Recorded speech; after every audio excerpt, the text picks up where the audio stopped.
Olá, estudantes! Eu sou o professor Robson Anselmo Tavares e hoje nós temos mais um encontro da nossa série sobre ensino religioso. Mas qual será o tema da aula de hoje? Como há na tela, nós temos aqui cristianismo ortodoxo. Na verdade, vamos estudar o quê? A Igreja Católica Ortodoxa. É isso aí, vamos conhecer esse cristianismo ortodoxo. E desde já agradeço aqui ao nosso professor Efraim, professor de Libras aqui, que está abrilhantando a nossa aula, nos ajudando. Muito obrigado, professor. E dedico essa aula a todos os estudantes do ensino fundamental e aos professores Constantino, Rosália, Uel, Conceição e a todos vocês que estão gostando, estão aqui no EducaPE. Então vamos conhecer aqui um pouco sobre o cristianismo ortodoxo e trago agora para vocês uma reflexão. Vejamos, na tela nós temos: suba o primeiro degrau com fé. Não é necessário que você veja toda a escada, apenas dê o primeiro passo. Martin Luther King. É isso aí, estudantes. Vamos conhecer agora a Igreja Ortodoxa, o cristianismo ortodoxo. Lembrando que a nossa série, ela se pauta em quê? Justamente no censo 2010, em que estudamos o quê? As grandes tradições religiosas e filosofias de vida mais representativas no Brasil, essas que fazem parte do nosso país. E lembrar a democracia, a pluralidade, o respeito a todas as tradições religiosas e também aqueles que não têm religião. É o respeito. Vejamos aqui, na tela nós temos catolicismo ortodoxo. Trata-se da segunda maior comunidade cristã, reunindo cerca de 250 milhões de fiéis em todo o mundo, especialmente no Oriente. Destaque. E aqui trago para vocês um pouco sobre a Igreja Católica Ortodoxa no Brasil. Nós temos aqui, no Brasil, a ortodoxia chegou com os imigrantes poloneses, gregos, árabes, russos, ucranianos. Assim, os estados com maior concentração são São Paulo, Rio de Janeiro e o Paraná. São os estados com maior contingente de adeptos ortodoxos. E ainda temos uma das comunidades ortodoxas mais antigas do Brasil, é a de Florianópolis, Santa Catarina, em 1924. Já o maior templo ortodoxo do Brasil é a Catedral Metropolitana Ortodoxa, localizada em São Paulo. Sua construção foi em 1954. É isso aí, conhecer a tradição religiosa, as várias filosofias de vida. E na tela ainda trago para vocês uma fotografia de um sacerdote ortodoxo. Vejam só a semelhança com a Igreja Católica Romana. Porém, como nós veremos, há pontos convergentes e diferentes. Vejamos. Vamos adiante. Aqui nós temos uma fotografia de uma cristã ortodoxa. Veja a aparência, a semelhança justamente com a indumentária católica romana. Vamos adiante. Ainda sobre a ortodoxia, o cristianismo ortodoxo, nós temos a Igreja Católica Ortodoxa Apostólica foi fruto de um desmembramento, separação com a Igreja de Roma. Isso ocorreu em 1054 e é chamado de o Cisma do Oriente. Cisma é separação. E vamos adiante. Trago para vocês na tela a fotografia de uma grande igreja ortodoxa muito famosa mundialmente. É a Catedral de São Basílio. Ela fica em Moscou. Vejam só a arquitetura. E mais adiante trago para vocês outras informações. A Igreja Ortodoxa, como eu falei, surgiu da separação, de diferenças teológicas e políticas entre os cristãos do Oriente e do Ocidente. Lembrando que o Ocidente é representado por Roma, o Vaticano, e o Oriente, posteriormente, os ortodoxos, em 1054. Ocidente e Oriente disputavam questões teológicas, como a supremacia do bispo de Roma, o Papa, sobre o clero, a questão da veneração de imagens e a procedência do Espírito Santo. Sem chegarem a um acordo, o Papa Leão IX e o patriarca Miguel, certo, de Constantinopla, separaram mutuamente. Houve a excomunhão, a separação, a falta de diálogo. Um pouco sobre o Miguel de Constantinopla, o patriarca de Constantinopla. Isso foi em 1054, foi durante o seu patriarcado que ocorreu a separação. Agora, vejam só, a divisão, a falta de comunicação, como é que eu poderia dizer, essa falta justamente de que da união entre os dogmas das duas igrejas, perdurou a excomunhão até 1964. Vamos conhecer um pouco mais. E aqui na foto, aqui eu tenho uma representação do Miguel I de Constantinopla, que está justamente paramentado com verde. Isso é o patriarca de Istambul. Lembrar que Istambul é na Turquia. O fim da excomunhão, esse fim dessa separação, certo? A falta de diálogo entre Roma e Istambul. Vamos ver. Em 1964, na cidade de Jerusalém, o Papa católico romano, claro, certo? Paulo VI e o patriarca Antenágoras I de Constantinopla, eles anularam a excomunhão que ocorreu muitos anos atrás entre as duas igrejas. Trago para vocês uma foto. O fim da excomunhão, o fim da falta de diálogo entre as duas igrejas católicas do Oriente e do Ocidente. E aqui um pouco mais sobre o cisma, a separação que houve. A partir de então, com o cisma, o cristianismo passou a se constituir em dois grandes grupos, do Ocidente e do Oriente. Aí nós temos o quê? A figura de Roma, certo? E de Istambul. Então vamos conhecer mais. Trago para vocês uma fotografia de Bartolomeu I, o patriarca atual da ortodoxia de Istambul. Também lembro que há várias igrejas ortodoxas e muitas são autocéfalas, ou seja, são independentes do patriarca de Istambul, certo? Há um certo diálogo, mas são independentes. Então, este na fotografia é justamente o patriarca atual de Istambul. Um pouco sobre ele. Qual o título dele? Seu título é Sua Santidade Bartolomeu I, arcebispo de Constantinopla, Nova Roma e patriarca ecumênico. E mais sobre o patriarca, o Bartolomeu I, também é conhecido por seus trabalhos em causa da defesa do meio ambiente.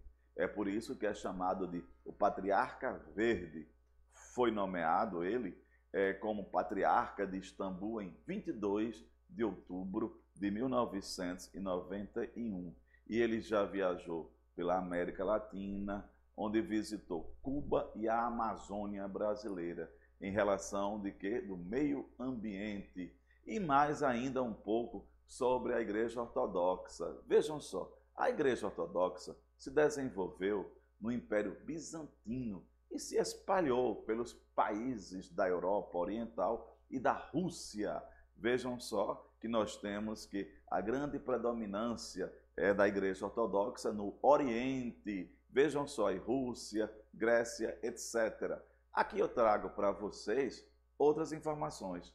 Atualmente, os cristãos ortodoxos somam cerca de 250 milhões de fiéis em todo o mundo, em especial países como Bulgária, Bielorrússia, Grécia, Chipre, Moldávia, República da Macedônia, Montenegro, Polônia, Rússia, Romênia, Sérvia, Ucrânia e Estados Unidos. Vejam só, esses países são os países com a predominância de adeptos ortodoxos. E vamos adiante. Há diferenças, como eu falei a vocês, entre a Igreja de Roma, representada pela Igreja Católica Apostólica Romana, e a Igreja Ortodoxa, que é do Oriente. Então, há várias diferenças, mas há também o quê? Convergências, pontos em comum, certo?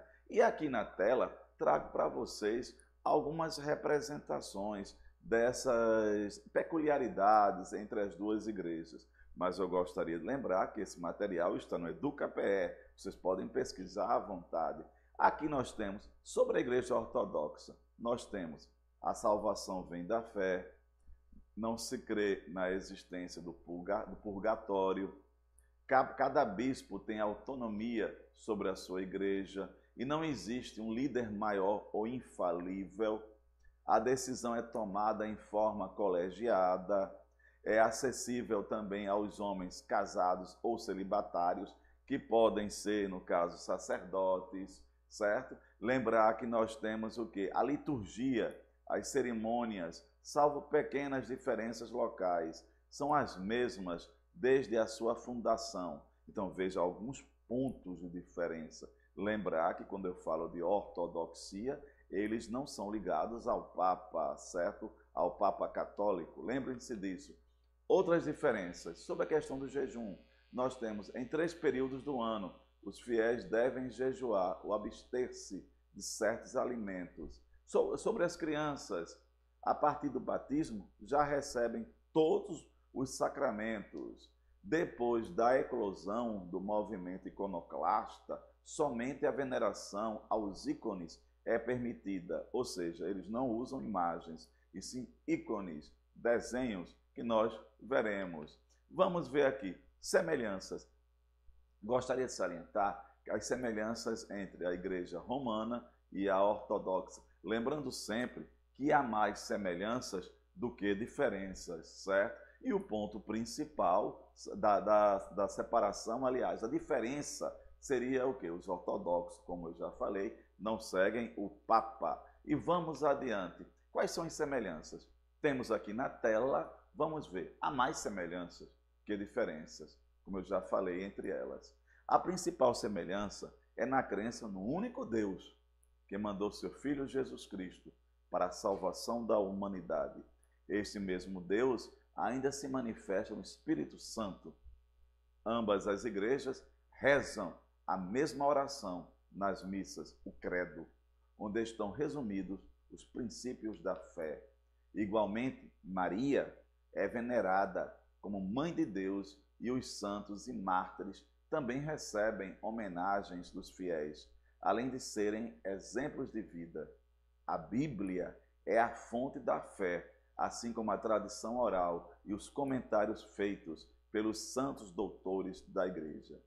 Observa-se o domingo e os dias santos prescritos pela Igreja, assim como comemoradas festas como Natal e Páscoa. Vejam só, essas são as semelhanças. Vejam que há mais semelhanças do que diferenças. E ainda continuamos sobre as semelhanças. Do mesmo modo, possuem os sacramentos, como o batismo, a confissão, a comunhão, que são considerados os canais pelos quais o fiel pode se curar e receber a graça de Deus. Alguns pontos importantes, como eu já falei, justamente a vocês, de diferença é justamente que os ortodoxos, como eu falei, eles não seguem o Papa, apesar de que muitos há um diálogo, mas eles são autocéfalos, eles são independentes. Nós temos o que? Homens casados podem ser sacerdotes também, e eles não possuem a imagem, sim ícones. Então, vamos continuar aqui. Aqui trago para vocês a cruz ortodoxa. Olhem aí, uma cruz ortodoxa. O cristianismo ortodoxo venera uma cruz com um desenho diferente daquela que costumamos ver nas igrejas latinas. Mais uma vez, a foto da cruz ortodoxa. Como ela é? A cruz ortodoxa tem 8 braços e Jesus aparece com os 2 pés feridos por cravos. Na extremidade superior, temos o lugar onde se escreveram o nome de Jesus em vários idiomas. Olhem aí, mais uma vez, os dois pés separados, certo? Feridos por cravos. E temos mais ainda. No inferior, podemos ver na parte uma caveira que remete ao Calvário, monte onde Cristo foi crucificado. E vamos ver adiante. Olhem aí um ícone, certo? Isso é um ícone ortodoxo, que é representando Maria, que é chamada por eles de Theotokos. Prestem bem atenção. Olha aí, um ícone e não uma imagem, e a representação de Maria. Aqui nós temos Theotoko ou Theotokos, é o título grego da Virgem Maria, usado especialmente nas igrejas católica e ortodoxa. Sua tradução literal para o português inclui portadora de Deus. E aqui, como eu falei, muitas igrejas são autocéfalas, independentes. Há igrejas autocéfalas que possuem o direito a resolverem todos os seus problemas internos, com base nas suas próprias autoridades, tendo também o direito de removerem quaisquer dos seus bispos, incluindo o próprio patriarca, arcebispo ou metropolita, que preside determinada igreja. E é importante observar isso, autocéfalas, muitos são independentes, diferente da igreja romana, que é a figura do Papa central. Então, vejam só, estudantes, hoje nós passeamos um pouco sobre o mundo da ortodoxia. Gostaram? Querem conhecer mais? Que tal pesquisar com o seu professor aí na sua escola um pouco mais sobre a ortodoxia? É isso aí, vamos adiante. Agradeço mais uma vez ao nosso professor Efraim de Libras, muito obrigado. A Ellen, aqui da técnica, e um abraço a todos vocês, estudantes. Um forte abraço, professor Robson.